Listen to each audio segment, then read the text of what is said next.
Notre environnement est un flipper cosmique. Des amas de matière grands comme des villes percutent les planètes, laissant de véritables mystères dans leur sillage. Tout ce que nous voyons dans le système solaire a été témoin de ce qui s'y est passé. Il faut juste faire parler ces témoins. Si nous n'y parvenons pas, nous pourrions bien être les prochaines victimes d'une collision dans notre système solaire.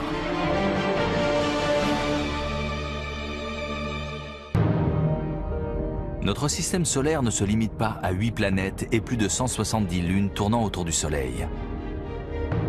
Dans l'immensité qui entoure ces corps géants se cachent aussi des corps plus petits. Petits étant relatif. Les astéroïdes et les comètes qui partagent notre environnement percutent les planètes du système solaire depuis sa formation. Les astronomes ont dressé des cartes des planètes et précisément étudié les relevés. Où que l'on regarde dans le système solaire, on trouve des traces d'impact. Une conclusion s'impose. Le ciel que nous contemplons et qui nous paraît si tranquille est en fait tout le contraire. Notre système solaire est un endroit dangereux. À titre d'exemple, notre compagnon céleste le plus proche est une scène de crime qui porte encore les traces des violents impacts du passé. Quand nous regardons la Lune dans le ciel nocturne, nous voyons une présence rassurante. Elle éclaire nos nuits, commande les marées de nos océans et ses phases structurent nos journées. Mais ces cratères sont tout sauf rassurants.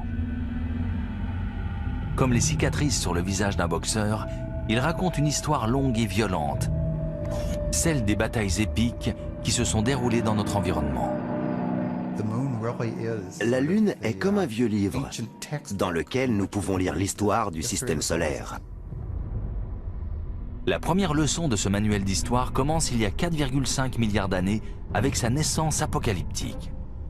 La Lune est le résultat d'une terrible collision qui a frappé la Terre. Un planétoïde de la taille de Mars a touché la Terre primitive encore en fusion. Lorsque les deux énormes corps célestes ont entamé leur danse d'approche, le planétoïde formait un angle de 45 degrés par rapport à la Terre et se déplaçait à près de 10 km par seconde. La collision s'est donc produite à une vitesse relativement faible. Néanmoins, l'énergie dégagée fut énorme. Elle a littéralement pulvérisé le planétoïde et éjecté un morceau géant du manteau terrestre, juste à côté de la Terre. Le temps et la pesanteur ont façonné notre Lune. Généralement accepté aujourd'hui, ce scénario violent de la naissance de la Lune a été proposé pour la première fois en 1975 par William Hartmann et Donald Davis. Quels indices ont bien pu les mener à la reconstitution exacte d'une collision aussi ancienne? Ils ont d'abord essayé de comprendre de quoi était composée la Lune. Les études des années 50 et 60 révélaient une densité légèrement moindre que celle de la Terre. La Lune ne semblait pas contenir de noyaux ferreux comme la Terre, dont la densité est plutôt élevée. Elle se situe à 5 grammes par centimètre cube. La roche a une densité de 3 grammes par centimètre cube. Nous savions donc que la densité élevée de la Terre est due à l'alliage de métals lourds et de roches plus légères. La densité de la Lune n'était que de 3 grammes par centimètre cube. On avait donc affaire à un objet rocheux. Mais si la densité de la Lune diffère de celle de la Terre, elle partage en revanche sa composition chimique. En particulier, les variations isotopiques trouvées sur la Lune sont identiques à celles qui existent sur Terre. Chaque élément du système solaire a une composition isotopique propre. Dans le cas de la Lune, le rapport isotopique de l'oxygène est exactement le même que sur Terre, ce qui correspond magnifiquement à l'idée que le matériau lunaire est à l'origine un morceau de matériau terrestre. Donc, la Lune a une composition similaire, mais une densité différente. William Hartmann et Donald Davis ont suggéré que ces résultats provenaient d'une collision entre la Terre et un impacteur, ce qui avait donné naissance à une Lune composée en partie de morceaux du manteau terrestre. Si un objet suffisamment grand percute la Terre, il peut faire sauter un morceau important de la croûte et de la roche qui composent le manteau. Vous avez le beau petit noyau ferreux au centre et la partie rocheuse autour. Un choc fait voler la roche en éclats. Il en résulte un grand nuage de débris autour de la Terre qui s'agglomère pour former une Lune qui ressemble à celle qui existe aujourd'hui. Cette théorie intéressante devait être confirmée par modélisation informatique. Quand on essaie de décrire comment s'est formée la Lune, on part avec l'idée que la Lune est le résultat d'une importante collision avec la Terre primitive. Ensuite, nous effectuons une modélisation, comme ici des simulations informatiques qui décrivent ce qui se passe lors de telles collisions. Les facteurs limitants pour le modèle sont la rotation actuelle de la Terre et la taille de la Lune. Nous devons arriver à une rotation de la Terre après l'impact, qui nous donne nos journées de 24 heures. Si l'on complète le modèle avec les données disponibles, on observe alors une Terre très différente de ce qu'elle est aujourd'hui. Elle tournait sur elle-même en 4 heures et dans le sens inverse quand elle a été percutée dans une explosion de lumière par un impacteur relativement lent de la taille de Mars. Au moment de l'impact, l'angle, la taille et la vitesse de l'impacteur ont contribué à redéfinir la rotation de la Terre. Cette collision à faible vitesse a été une chance pour la Terre. Si l'impacteur arrive trop vite, ça peut faire voler en éclats une planète. Dans ce cas, la Terre et l'impacteur ont explosé et le noyau ferreux de l'impacteur est retombé sur Terre. Le noyau ferreux de l'impacteur a fusionné avec celui de la Terre, ce qui a augmenté la masse du noyau terrestre. Ce processus de réassemblage a engendré une Terre infernale. La température de la Terre est montée à plus de 5000 degrés Celsius, voire 11 000 degrés à l'intérieur. L'impact a chargé l'atmosphère terrestre d'épaisses particules de silicate issues de la roche vaporisée. Après environ 1 millier d'années, cette atmosphère de silicate a commencé à se refroidir et à se condenser. Malgré ses débuts cataclysmiques, la relation Terre-Lune est faite de stabilité. L'orbite et la gravitation lunaire limitent les variations d'inclinaison de la Terre à 1 degré. Sans la Lune, nos modélisations prédisent une inclinaison pouvant varier de 0 jusqu'à 60 degrés. Par moment, on aurait le pôle Nord quasiment face au Soleil. En cas de non-impact, la vie aurait tout de même pu exister, mais dans des conditions certainement beaucoup plus difficiles. Donc, malgré son caractère destructeur et spectaculaire, l'impact qui a formé la Lune a en même temps sauvé la Terre. Les collisions dans notre système solaire détruisent les mondes tout en les façonnant. Pourquoi voulons-nous comprendre les impacts? Il se trouve qu'ils expliquent beaucoup de choses sur qui nous sommes et à quoi ressemble notre système solaire. Je crois qu'il s'agit vraiment d'une question importante pour l'univers. Les preuves rapportées par les missions d'alunissage Apollo ont également aidé à résoudre une autre controverse au sujet de la Lune. D'où provient l'aspect de gruyère de sa surface? Ce paysage lunaire est-il le reste d'un passé volcanique ou bien une preuve supplémentaire de violents impacts au sein de notre système solaire? Depuis le milieu des années 70, les scientifiques proposent l'hypothèse selon laquelle la Lune est le produit d'une collision cosmique avec la Terre. Mais cette surface familière peut-elle être une preuve supplémentaire que des éléments de notre système solaire sont percutés par des objets célestes? Jusque dans les années 60, la plupart des scientifiques pensaient que les cratères qui couvrent la surface de la Lune étaient les cônes d'anciens volcans éteints. Je suis entré à l'université en 1961. On publiait encore des livres de scientifiques honnêtes, réputés, qui défendaient la thèse de l'origine volcanique des cratères lunaires. L'astrologue Gene Shoemaker était convaincu que la Lune avait été victime de millions d'impacts de météorites. Il avait fondé sa théorie sur ses études des cratères d'impact terrestre, qui sont difficiles à reconnaître et rares. Pourquoi donc y a-t-il tant de cratères d'impact sur la Lune et si peu sur Terre? Sur Terre, les cratères sont souvent estompés à cause de l'atmosphère, de la tectonique des plaques, de ce qui se passe ici sur Terre. Les travaux de Gene Shoemaker ont établi que les cratères d'impact ont des caractéristiques particulières que l'on peut reproduire en tirant une balle dans du sable. On trouve d'abord un contour en forme de bol et également ce qu'on appelle l'éjecta. Au moment de l'impact, la météorite projette un panache de débris qui forme une couronne autour du cratère. Gene Shoemaker a répertorié l'anatomie des cratères d'impact en étudiant ceux laissés par les essais nucléaires sur le site de Yucca Flat dans le Nevada. À la suite de ces travaux, on a découvert de plus en plus de cratères d'impact sur Terre. Fort de ces connaissances, Gene Shoemaker a voulu profiter des missions d'alunissage Apollo pour prouver que la Lune est recouverte de cratères d'impact. Il a formé les astronautes au prélèvement d'échantillons afin de mettre sa théorie à l'épreuve.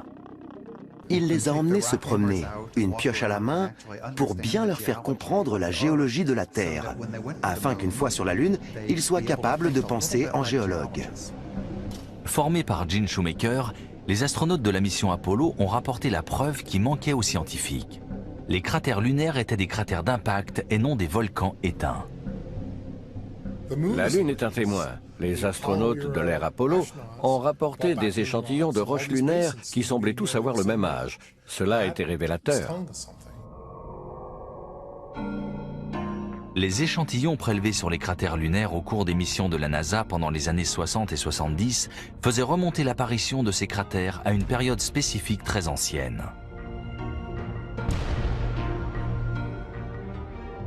Les échantillons de la NASA dataient les impacts entre 3,8 et 4,1 milliards d'années auparavant. Certains savants pensaient qu'il avait dû se produire une autre pluie d'impact après la formation du système solaire. Cette période d'impact d'astéroïdes dans le système solaire interne est connue sous le nom de grand bombardement tardif. Les planètes ont passé un sale quart d'heure. La Terre, la Lune, toutes les planètes étaient martelées par des objets cosmiques.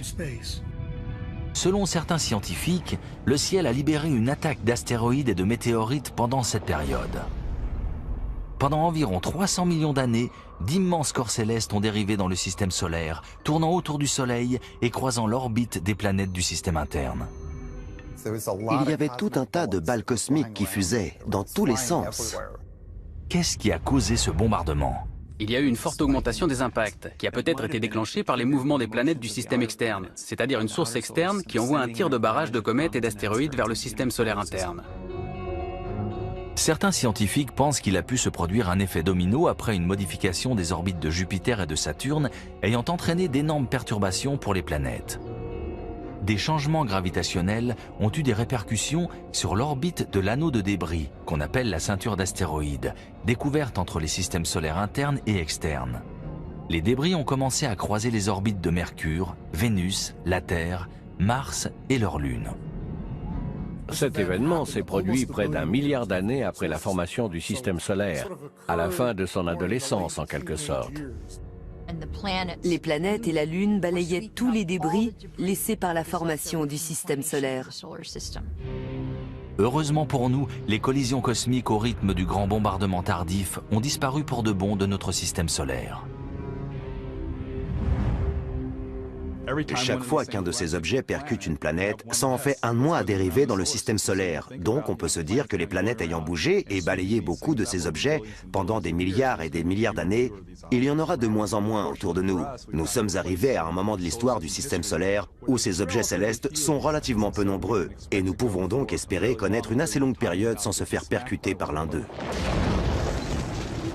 Mais nous ne pouvons pas cesser d'observer le ciel car de temps à autre, une planète de notre système solaire est victime d'un violent impact.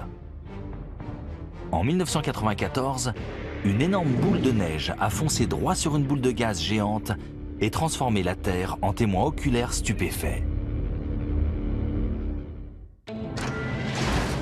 Les échantillons rocheux rapportés par les missions lunaires Apollo ont convaincu la plupart des scientifiques de la violence de ce qu'on appelle le grand bombardement tardif qui a assailli notre système solaire il y a 4 milliards d'années.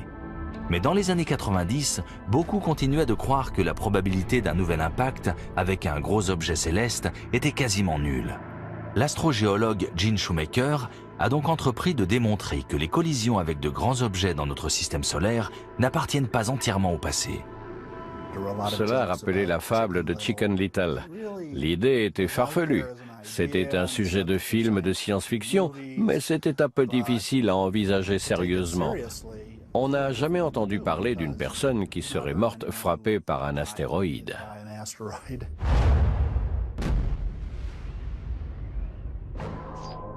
Mais Gene Shoemaker était de ceux qui ont pris au sérieux la possibilité d'être tué par un impact d'astéroïde. Il espérait que l'opinion publique reconnaîtrait la nécessité de poursuivre les recherches sur de futurs invités indésirables sur Terre. Mais d'autres pensaient différemment. Miraculeusement, en 1993, le ciel lui a fourni toutes les preuves dont il avait besoin. Dans la nuit du 24 mars 1993, Gene Shoemaker, sa femme Caroline et l'astronome amateur David Levy observaient le ciel à l'observatoire du Mont Palomar en Californie. Le ciel était nuageux, les conditions n'étaient donc pas optimales pour scruter l'univers. Ils étaient sur le point de renoncer. Je regardais le ciel et j'ai remarqué quelques trouées dans les nuages. Alors je me suis dit que si le ciel s'éclaircissait, on devrait peut-être continuer notre observation. Je gardais l'espoir qu'on pourrait voir quelque chose. David était toujours très enthousiaste. Il repoussait les limites quand il s'agissait de filmer nos observations. Gene Shoemaker, en revanche, était réticent. La pellicule coûtait cher et la nuit n'était pas prometteuse. Mais David Levy n'a pas baissé les bras et c'est lui qui l'a emporté. Ils ont enregistré 4 bobines de film cette nuit-là. En les visionnant, Caroline Shoemaker a tout de suite su qu'elle avait quelque chose d'inhabituel. Elle a bondi de sa chaise en disant « David, Gene, je ne sais pas ce que j'ai là, mais ça ressemble à une comète aplatie. » Aucun de nous ne savait exactement de quoi il s'agissait. Nous n'avions jamais rien vu de tel. Afin de confirmer leur découverte, David Levy a immédiatement appelé son ami James Scotty à l'observatoire de Kitt Peak en Arizona. James Scotty était dubitatif, mais il a accepté de jeter un œil. Je l'ai rappelé 2 heures plus tard. Je lui ai demandé « Ça va ?» Il m'a répondu « Le bruit que tu entends, c'est ma mâchoire qui traîne par terre. » Je lui ai demandé si on avait une comète. Il m'a dit « Oh oui, vous avez une comète. » Une comète est un corps composé de glace, parfois avec un noyau rocheux et qui tourne autour du Soleil. Aujourd'hui, nous disons astéroïde pour désigner un objet rocheux, tandis que comète désigne un objet de glace.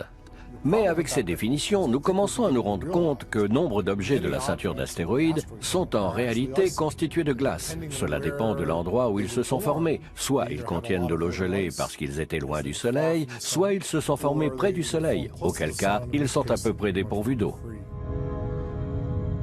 Il peut être difficile de prévoir le passage d'une comète, car leur orbite peut être extrêmement longue, jusqu'à 1 million d'années pour faire le tour du Soleil.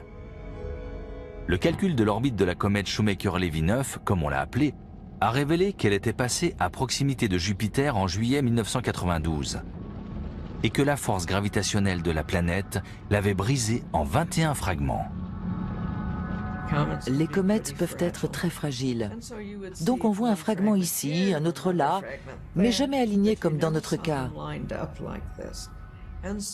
C'était vraiment une découverte très excitante. On voyait une enfilade de perles. Des perles très dangereuses, dont les calculs ont montré qu'elles étaient en route de collision avec Jupiter. Ça a été une nouvelle fantastique pour Gene, qui avait toujours voulu voir un impact. Mais les réactions dans la communauté scientifique ont été franchement mitigées. Je me souviens du jour où on a annoncé que la comète Shoemaker-Levy 9 allait entrer en collision avec Jupiter. Un étudiant est entré dans mon bureau en disant « Vous avez entendu? Une comète va percuter Jupiter !» Alors je lui ai répondu que Jupiter était très grande et les comètes très petites, et qu'il n'allait pas se passer grand-chose. C'était en effet la question. Quel type d'impact une grosse boule de neige pouvait-elle provoquer sur une boule de gaz géante? Pour Gene Shoemaker, la vitesse inouïe de la comète allait créer une collision spectaculaire avec Jupiter. Mais là encore, personne ne l'a cru. On ne savait pas grand-chose sur la composition des comètes ou leur résistance. On espérait un beau spectacle. Personne ne pensait que le résultat serait aussi impressionnant. Gene Shoemaker avait raison. Du 16 au 22 juillet 1994, le monde a regardé l'un après l'autre les fragments de la comète Shoemaker-Levy 9 percuter de façon spectaculaire les nuages de Jupiter. Les fragments étaient alignés comme les wagons d'un train de marchandises, et ils ont percuté la planète. Des panaches sont montés à plus de 3000 km au-dessus des nuages de Jupiter. On aurait pu faire tenir la Terre dans un des nuages noirs soulevés par les impacts de ces fragments. C'était très impressionnant. Impressionnant, le mot est faible. Un fragment de 3 km de long, le fragment G, a frappé la planète avec une énergie équivalente à 6 millions de milliards de tonnes de TNT, soit 600 fois la puissance de l'arsenal nucléaire et conventionnel mondial. C'est inouï. Regardez, incroyable. C'est quelque chose qui n'arrive qu'une fois dans la vie.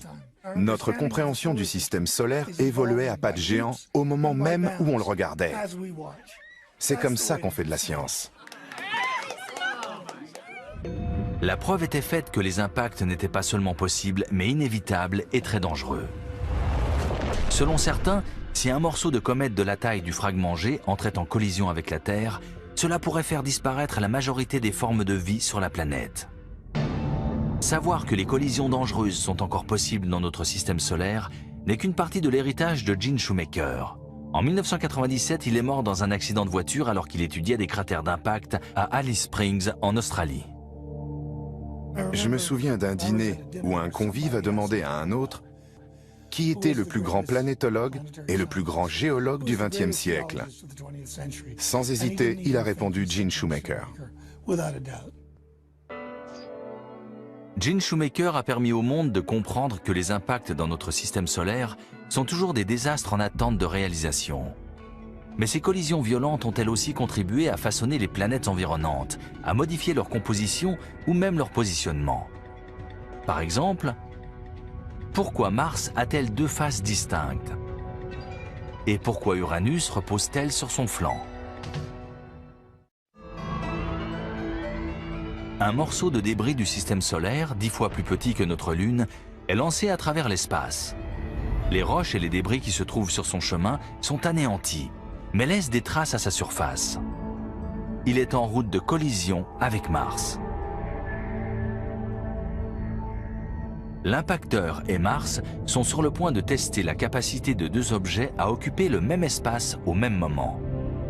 Le planétoïde percute Mars dans une collision cataclysmique, projetant poussière et débris. Il ne s'agit que d'une nouvelle journée éprouvante dans la vie du système solaire interne il y a 4 milliards d'années. La trace du plus grand impact jamais subi par notre système solaire n'était pas visible jusqu'à tout récemment. Le mystère a commencé en juin 1976 alors que la sonde Viking 1 arrivait au terme d'un voyage vers Mars qui avait duré 10 mois.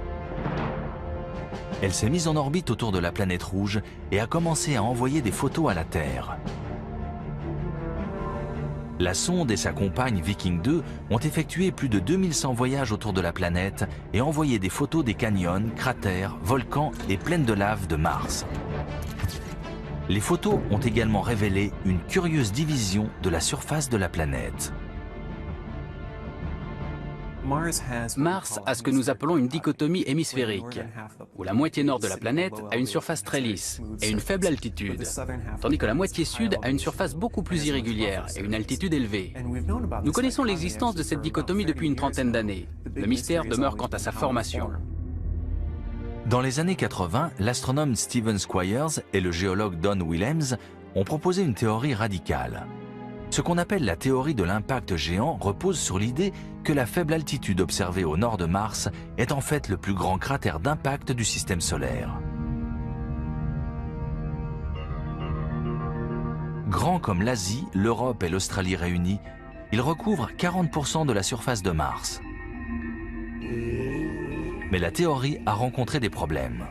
Les scientifiques qui étudiaient les contours du cratère ont relevé une forme de haricot plutôt que l'ellipse que l'on s'attend à trouver avec ce type d'impact.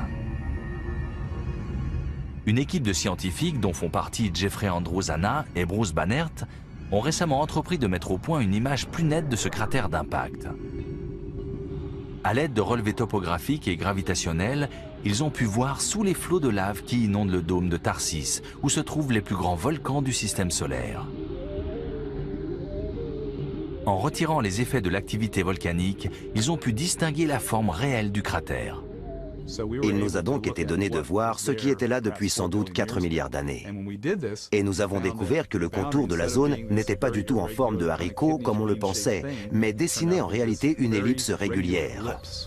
Il s'agit d'une observation très importante, car le seul et unique processus que nous connaissons qui soit capable d'engendrer une énorme dépression elliptique comme celle-ci, c'est un impact géant. Les plus grands bassins d'impact présents dans le système solaire ont tous cette forme elliptique. Les simulations indiquent que l'impacteur devait mesurer 1900 km de diamètre, soit à peu près la taille de Pluton, se déplacer à plus de 30 000 km/h et qu'il a dû frapper Mars à un angle de 45 degrés. L'impact a dégagé une énergie énorme.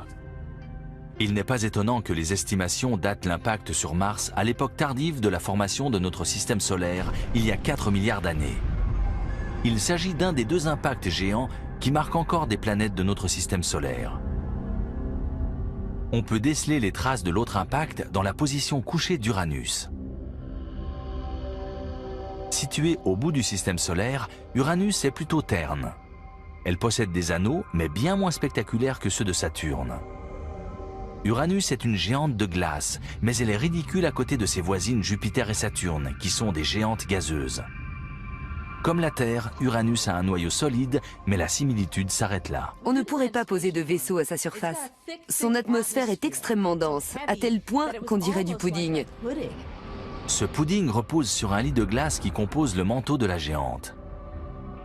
Mais la caractéristique spectaculaire qui différencie Uranus des autres planètes, c'est qu'elle est complètement de travers. Pendant des années, son alignement étrange a intrigué les astronomes. C'est un astronome soviétique, Viktor Safronov, qui le premier a proposé dans les années 60 la théorie selon laquelle Uranus avait dû être percuté par un objet peut-être aussi grand que la Terre. Toutes les planètes ont un axe de rotation avec le pôle nord et le pôle sud aux 2 extrémités. La Terre est inclinée de 23,5 degrés, Mars de 25 degrés, Jupiter a une inclinaison quasi nulle. Mais Uranus est très étrange parce qu'elle penche de plus de 90 degrés. Viktor Safronov a suggéré que ceci pouvait être le résultat d'un impact avec un objet qui, si je me souviens bien, devait représenter 3% de la masse d'Uranus. Donc, imaginez une planète ronde qui tourne sur elle-même, qui se fait percuter sur sa tangente, juste au sommet. Le choc la renverse, les débris se dispersent et vous avez désormais une planète qui tourne sur elle-même, couchée sur le côté.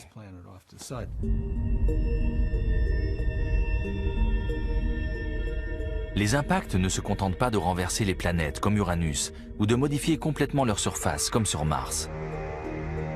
Il arrive aussi que les objets célestes percutent les planètes avec une telle force que des fragments de la planète percutée vont retomber sur d'autres planètes. Nous savons que des météorites atterrissent parfois dans des champs, des déserts ou n'importe où.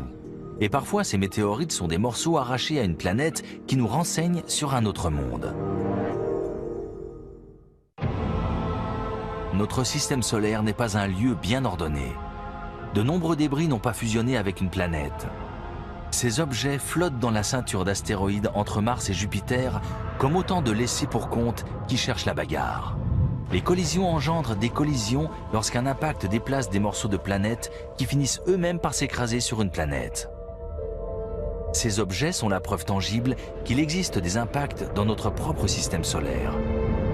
Par une réaction en chaîne, ces impacts qui se sont produits il y a plusieurs milliards d'années à des millions de kilomètres peuvent faire atterrir chez nous ces visiteurs du lointain qui nous renseignent alors sur le système solaire. Ils traversent l'atmosphère à une vitesse phénoménale, ce qui génère de la chaleur et une pression élevée. Ils prennent feu et bien souvent ces fragments explosent dans l'atmosphère avant de tomber en pluie de poussière sur la planète. Chaque enfant qui a vu une étoile filante dans le ciel a vu un impact d'origine extraterrestre. Nous sommes nombreux à avoir vu des collisions cosmiques. Simplement, on ne savait pas de quoi il s'agissait. Les météores qui se consument dans l'atmosphère sont un phénomène courant, et il arrive qu'une partie du météore survive et entre en contact avec la Terre. Son statut de survivant lui vaut un nouveau nom, celui de météorite. À partir de ce moment, sa tête est mise à prix. Une catégorie d'individus peu nombreux, les chasseurs de météorites, se spécialisent dans la traque de ces précieux rochers qui ont voyagé à travers notre système solaire et se lancent dans une poursuite qui relève à la fois de la science, du commerce et d'un loisir qui a viré à l'obsession. Geoffrey Notkins et Steve Arnold comptent parmi les chasseurs de météorites les plus prolifiques et déterminés. Parfois, nous allons dans des coins complètement perdus, où une personne saine d'esprit n'irait jamais mettre les pieds, uniquement dans l'espoir de trouver des petits bouts de débris cosmiques. Pourquoi? Les météorites sont incroyables. Elles représentent une chance de pouvoir tenir un peu d'un monde extraterrestre dans sa main. Ce sont aussi de véritables trésors. Ces morceaux d'autres planètes qui atterrissent chez nous sont classés en fonction de leur valeur. Il n'est donc pas étonnant que les météorites les plus rares aient le plus de valeur. Des morceaux de la planète Mars ont été projetés dans l'espace par des impacts de météorites à la surface de Mars. Sur les milliers de météorites qui ont été découvertes sur Terre, une trentaine seulement provient de Mars. C'est un des matériaux extraterrestres les plus rares qu'on ait pu récupérer. La valeur au gramme des météorites martiennes est 35 fois supérieure à celle de l'or. Ce petit morceau pèse environ 15 grammes. Et c'est un morceau de Mars. Une évaluation, à minima, estime sa valeur à 15 000 $. Toutes les autres météorites présentes dans cette salle réunie valent moins que ce spécimen. Mais c'est vrai pour beaucoup de météorites. Elles peuvent nous transmettre des informations sur la composition d'une planète voisine. La distance et le coût élevé ne nous ont pas permis d'aller sur Mars pour y prélever un échantillon. Mais l'univers nous en livre certains, rarement et gratuitement grâce à d'anciens impacts. Les météorites vont parfois au-delà de la transmission d'informations sur d'autres planètes. Elles ont souvent servi de tremplin à d'importantes avancées technologiques dans le programme spatial. Les météorites ont été étudiées dans les premiers temps de la conception des navettes spatiales. Elles ont une forme optimale pour voyager dans l'atmosphère. Au fur et à mesure de son avancée dans l'atmosphère terrestre, cette phase de la météorite reste orientée vers la Terre, d'où le terme orientation. Donc, au cours de son trajet dans cette position fixe, la surface a fondu et s'est courbée vers l'arrière pour prendre cette jolie forme de bouclier. Derrière le bouclier, le météore fond et se déforme, car la température dépasse les 1000 degrés. C'est ce qui explique ces empreintes de pouces qu'on ne trouve que sur les météorites. Ces petites bosses apparaissent quand la surface du météore est en fusion. C'est pourquoi les météorites, dont l'orientation est visible, ne sont pas seulement rares, mais très précieuses aux yeux des collectionneurs qui s'intéressent à leur aspect sculptural. Ce qui leur arrive pendant qu'elles traversent l'atmosphère ne se retrouve jamais sur une roche terrestre. Une roche terrestre n'aura jamais cet aspect. C'est leur traversée brûlante de l'atmosphère et la fusion qui en résulte qui crée ce qu'on pourrait décrire comme une sculpture extraterrestre. En dépit de leur attrait physique, ces sculptures de l'espace n'atteignent pas la valeur de leurs cousines martiennes ou même lunaires. Les morceaux de la Lune arrivent en deuxième position en termes de rareté et de valeur. Les cratères d'impact lunaire ont aussi fait office de base de lancement. Certains cratères sont énormes. Les impacts ont dû propulser énormément de débris lunaires dans l'espace. Et de temps à autre, un petit morceau arrive jusqu'ici. La plupart des météorites sont en fait issus de la ceinture d'astéroïdes. Nous ne pouvons pas nous rendre physiquement dans la ceinture d'astéroïdes. Donc, les météorites nous offrent la chance de pouvoir étudier la composition d'autres mondes de notre système solaire. Certains sites sont encore riches de météorites. On creuse notamment beaucoup à Brenham, au Kansas. Nous nous trouvons dans le champ d'éparpillement de Brenham. Il y a entre 2 et 10 000 ans, un météore géant a explosé alors qu'il arrivait de l'ouest-nord-ouest. Il s'est pulvérisé en morceaux qui se sont éparpillés partout sur le terrain de cette ferme. On a vraiment trouvé beaucoup de météorites dans ce champ précis où nous sommes. C'est excitant d'être ici. On sait que des météorites sont tombées ici. En reste-t-il? C'est ce que nous sommes venus découvrir. À ce jour, 3,5 tonnes de météorites, éléments de notre système solaire, ont été extraites de ces champs, y compris celle découverte par Steve Arnold, une météorite pallasite de 650 kg, la plus grosse du monde. Ces météorites sont composées de pierres, de fer et contiennent des cristaux d'olivine. Les pallasites sont rares, précieuses et difficiles à trouver. Comme des fermiers retournant un champ, Geoffrey et Steve doivent inspecter chaque parcelle du terrain. Manquer une zone, c'est peut-être manquer une météorite. Bien.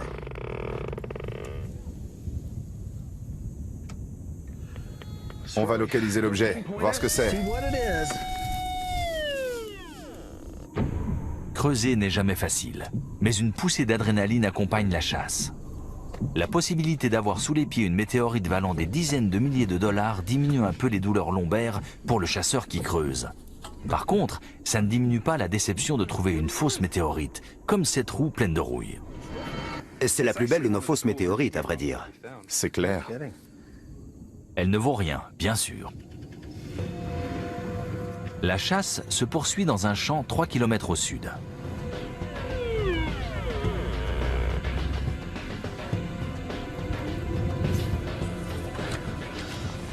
Eh bien, ça a l'air excitant de chasser les météorites. Cette fois, l'excitation est légitime.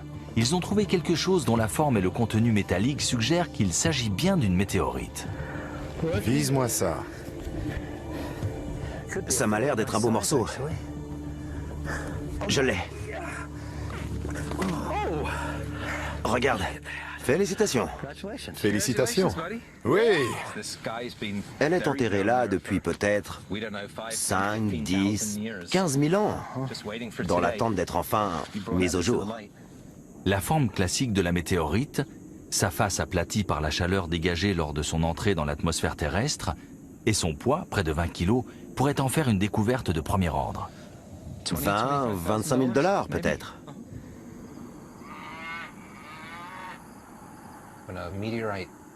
Quand une météorite arrive ici, non seulement elle a survécu à un embrasement inouï à travers notre atmosphère, mais c'est un peu de l'histoire d'un monde depuis longtemps disparu que nous ne verrons jamais ou nous n'irons jamais. On apprend beaucoup sur le cosmos qui nous entoure en étudiant les météorites.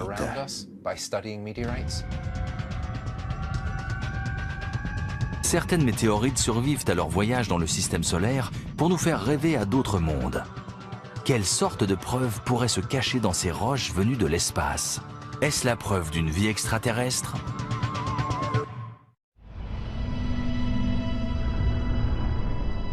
La vie.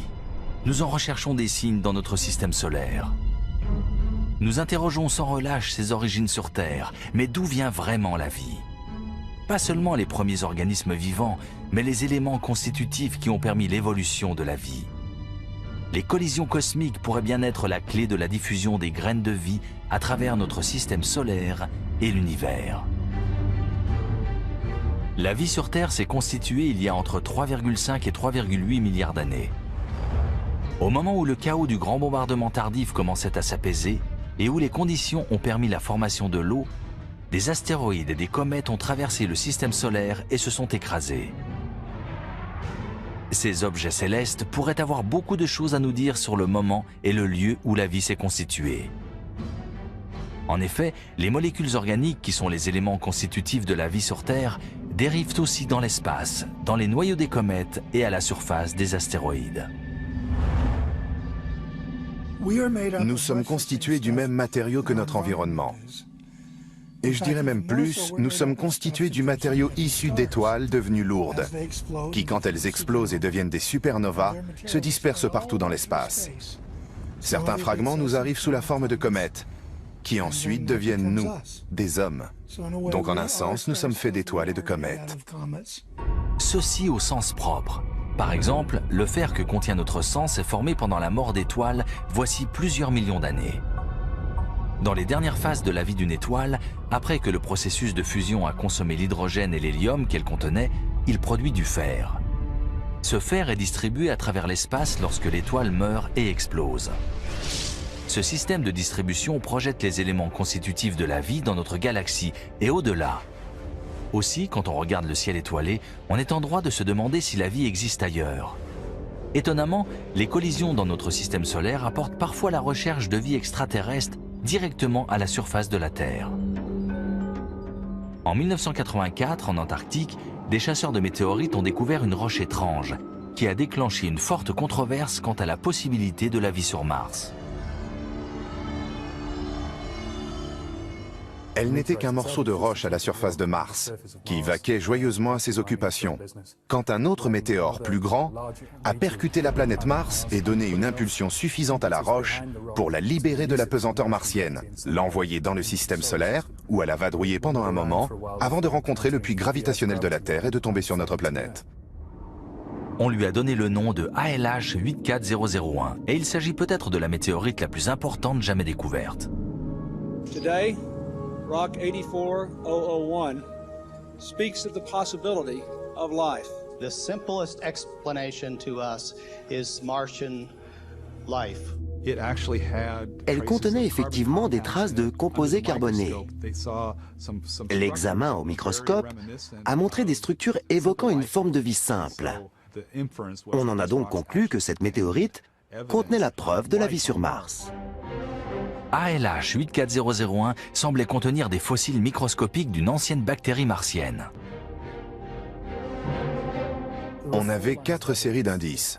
La présence du minerai lui-même, la présence de petits grains de minerai de fer qu'on appelle magnétite et qui sont présents dans les bactéries terrestres.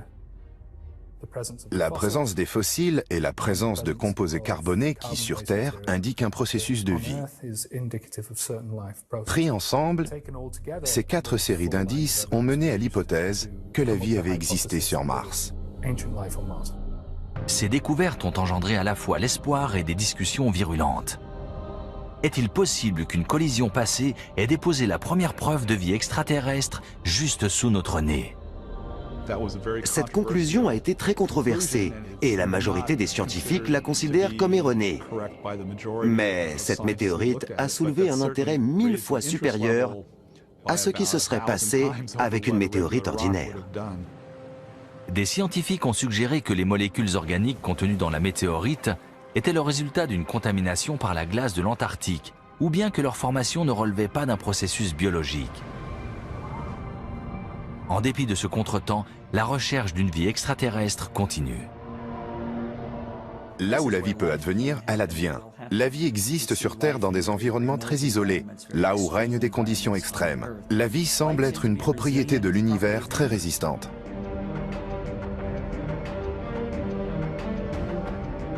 Les comètes et les astéroïdes contiennent les ingrédients nécessaires à la formation de la vie, suggérant ainsi que le système solaire est riche de ce potentiel de vie. La vie a-t-elle pu être semée dans le système solaire par ces objets célestes? Ces impacts avec les planètes ont-ils pu projeter dans l'espace les ingrédients nécessaires à la vie qui aurait germé sur une autre planète? Pourquoi pas? Nous savons que ces impacts se produisent tout le temps et qu'ils sont à la fois une bénédiction et une malédiction. Ce type d'impact peut-il être le facteur limitant ultime? Peut-être que sur certaines planètes, l'évolution permet l'existence de civilisations intelligentes qui s'apprêtent à construire des engins spatiaux pour aller parcourir le reste de l'univers. Et tout à coup, pouf, un astéroïde arrive au mauvais moment. Nous ignorons quelle est réellement l'évolution du système. Les collisions ont bâti les planètes et elles continuent de nous renseigner sur le système solaire. Mais de temps à autre, un de leurs coups menace la vie.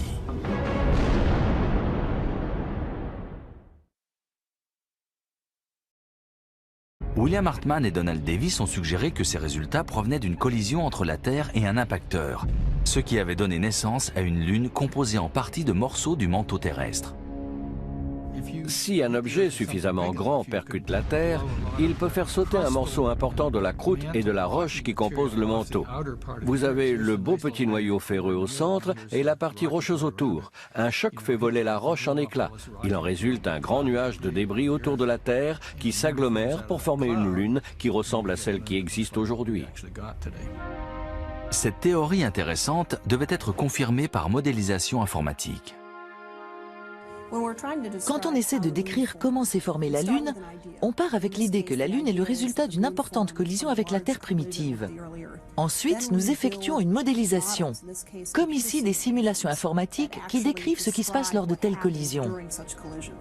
Les facteurs limitants pour le modèle sont la rotation actuelle de la Terre et la taille de la Lune. Nous devons arriver à une rotation de la Terre après l'impact, qui nous donne nos journées de 24 heures. Si l'on complète le modèle avec les données disponibles, on observe alors une Terre très différente de ce qu'elle est aujourd'hui. Elle tournait sur elle-même en 4 heures et dans le sens inverse quand elle a été percutée dans une explosion de lumière par un impacteur relativement lent de la taille de Mars. Au moment de l'impact, l'angle, la taille et la vitesse de l'impacteur ont contribué à redéfinir la rotation de la Terre. Cette collision à faible vitesse a été une chance pour la Terre. Si l'impacteur arrive trop vite, ça peut faire voler en éclats une planète. Dans ce cas, la Terre et l'impacteur ont explosé et le noyau ferreux de l'impacteur est retombé sur Terre. Le noyau ferreux de l'impacteur a fusionné avec celui de la Terre, ce qui a augmenté la masse du noyau terrestre. Ce processus de réassemblage a engendré une Terre infernale.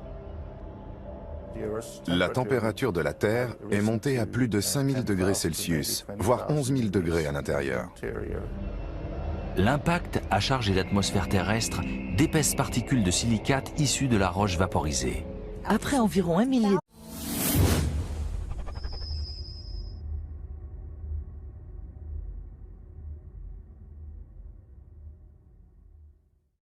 Notre environnement est un flipper cosmique. Des amas de matière grands comme des villes percutent les planètes, laissant de véritables mystères dans leur sillage. Tout ce que nous voyons dans le système solaire a été témoin de ce qui s'y est passé. Il faut juste faire parler ces témoins. Si nous n'y parvenons pas, nous pourrions bien être les prochaines victimes d'une collision dans notre système solaire.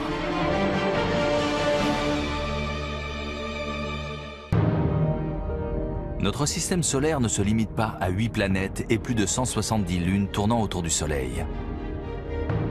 Dans l'immensité qui entoure ces corps géants se cachent aussi des corps plus petits. Petit étant relatif.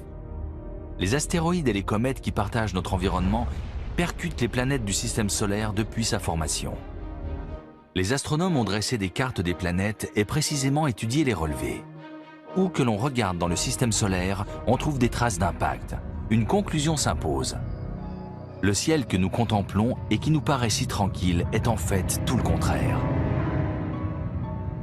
Notre système solaire est un endroit dangereux. À titre d'exemple, notre compagnon céleste le plus proche est une scène de crime qui porte encore les traces des violents impacts du passé. Quand nous regardons la Lune dans le ciel nocturne, nous voyons une présence rassurante.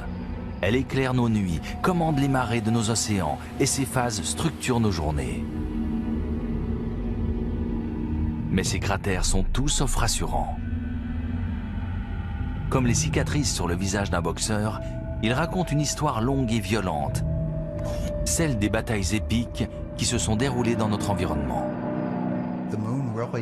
La Lune est comme un vieux livre dans lequel nous pouvons lire l'histoire du système solaire. La première leçon de ce manuel d'histoire commence il y a 4,5 milliards d'années avec sa naissance apocalyptique. La Lune est le résultat d'une terrible collision qui a frappé. D'années, cette atmosphère de silicate a commencé à se refroidir et à se condenser. Malgré ses débuts cataclysmiques, la relation Terre-Lune est faite de stabilité. L'orbite et la gravitation lunaire limitent les variations d'inclinaison de la Terre à 1 degré. Sans la Lune, nos modélisations prédisent une inclinaison pouvant varier de 0 jusqu'à 60 degrés. Par moment, on aurait le pôle Nord quasiment face au Soleil. En cas de non-impact, la vie aurait tout de même pu exister, mais dans des conditions certainement beaucoup plus difficiles. Donc, malgré son caractère destructeur et spectaculaire, l'impact qui a formé la Lune a en même temps sauvé la Terre. Les collisions dans notre système solaire détruisent les mondes tout en les façonnant. Pourquoi voulons-nous comprendre les impacts? Il se trouve qu'ils expliquent beaucoup de choses sur qui nous sommes et à quoi ressemble notre système solaire. Je crois qu'il s'agit vraiment d'une question importante pour l'univers. Les preuves rapportées par les missions d'alunissage Apollo ont également aidé à résoudre une autre controverse au sujet de la Lune. D'où provient l'aspect de gruyère de sa surface? Ce paysage lunaire est-il le reste d'un passé volcanique ou bien une preuve supplémentaire de violents impacts au sein de notre système solaire? Depuis le milieu des années 70, les scientifiques proposent l'hypothèse selon laquelle la Lune est le produit d'une collision cosmique avec la Terre. Mais cette surface familière peut-elle être une preuve supplémentaire que des éléments de notre système solaire sont percutés par des objets célestes? Jusque dans les années 60, la plupart des scientifiques pensaient que les cratères qui couvrent la surface de la Lune étaient les cônes d'anciens volcans éteints. Je suis entré à l'université en 1961. On publiait encore des livres de scientifiques honnêtes, réputés, qui défendaient la thèse de l'origine volcanique des cratères lunaires. L'astrologue Gene Shoemaker était contre la Terre. Un planétoïde de la taille de Mars a touché la Terre primitive encore en fusion. Lorsque les deux énormes corps célestes ont entamé leur danse d'approche, le planétoïde formait un angle de 45 degrés par rapport à la Terre et se déplaçait à près de 10 km par seconde. La collision s'est donc produite à une vitesse relativement faible. Néanmoins, l'énergie dégagée fut énorme. Elle a littéralement pulvérisé le planétoïde et éjecté un morceau géant du manteau terrestre, juste à côté de la Terre. Le temps et la pesanteur ont façonné notre Lune. Généralement accepté aujourd'hui, ce scénario violent de la naissance de la Lune a été proposé pour la première fois en 1975 par William Hartmann et Donald Davis. Quels indices ont bien pu les mener à la reconstitution exacte d'une collision aussi ancienne? Ils ont d'abord essayé de comprendre de quoi était composée la Lune. Les études des années 50 et 60 révélaient une densité légèrement moindre que celle de la Terre. La Lune ne semblait pas contenir de noyau ferreux comme la Terre, dont la densité est plutôt élevée. Elle se situe à 5 grammes par centimètre cube. La roche a une densité de 3 grammes par centimètre cube. Nous savions donc que la densité élevée de la Terre est due à l'alliage de métals lourds et de roches plus légères. La densité de la Lune n'était que de 3 grammes par centimètre cube. On avait donc affaire à un objet rocheux. Mais si la densité de la Lune diffère de celle de la Terre, elle partage en revanche sa composition chimique. En particulier, les variations isotopiques trouvées sur la Lune sont identiques à celles qui existent sur Terre. Chaque élément du système solaire a une composition isotopique propre. Dans le cas de la Lune, le rapport isotopique de l'oxygène est exactement le même que sur Terre, ce qui correspond magnifiquement à l'idée que le matériau lunaire est à l'origine un morceau de matériau terrestre. Donc, la Lune a une composition similaire, mais une densité différente. Convaincu que la Lune avait été victime de millions d'impacts de météorites. Il avait fondé sa théorie sur ses études des cratères d'impact terrestres, qui sont difficiles à reconnaître et rares. Pourquoi donc y a-t-il tant de cratères d'impact sur la Lune et si peu sur Terre? Sur Terre, les cratères sont souvent estompés à cause de l'atmosphère, de la tectonique des plaques, de ce qui se passe ici, sur Terre. Les travaux de Gene Shoemaker ont établi que les cratères d'impact ont des caractéristiques particulières que l'on peut reproduire en tirant une balle dans du sable. On trouve d'abord un contour en forme de bol et également ce qu'on appelle l'éjecta. Au moment de l'impact, la météorite projette un panache de débris qui forme une couronne autour du cratère. Gene Shoemaker a répertorié l'anatomie des cratères d'impact en étudiant ceux laissés par les essais nucléaires sur le site de Yucca Flat dans le Nevada. À la suite de ces travaux, on a découvert de plus en plus de cratères d'impact sur Terre. Fort de ses connaissances, Gene Shoemaker a voulu profiter des missions d'alunissage Apollo pour prouver que la Lune est recouverte de cratères d'impact. Il a formé les astronautes au prélèvement d'échantillons afin de mettre sa théorie à l'épreuve. Il les a emmenés se promener, une pioche à la main, pour bien leur faire comprendre la géologie de la Terre, afin qu'une fois sur la Lune, ils soient capables de penser en géologues. Formés par Gene Shoemaker, les astronautes de la mission Apollo ont rapporté la preuve qui manquait aux scientifiques. Les cratères lunaires étaient des cratères d'impact et non des volcans éteints. La Lune est un témoin. Les astronautes de l'ère Apollo ont rapporté des échantillons de roches lunaires qui semblaient tous avoir le même âge. Cela a été révélateur. Les échantillons prélevés sur les cratères lunaires au cours des missions de la NASA pendant les années 60 et 70 faisaient remonter l'apparition de ces cratères à une période spécifique très ancienne.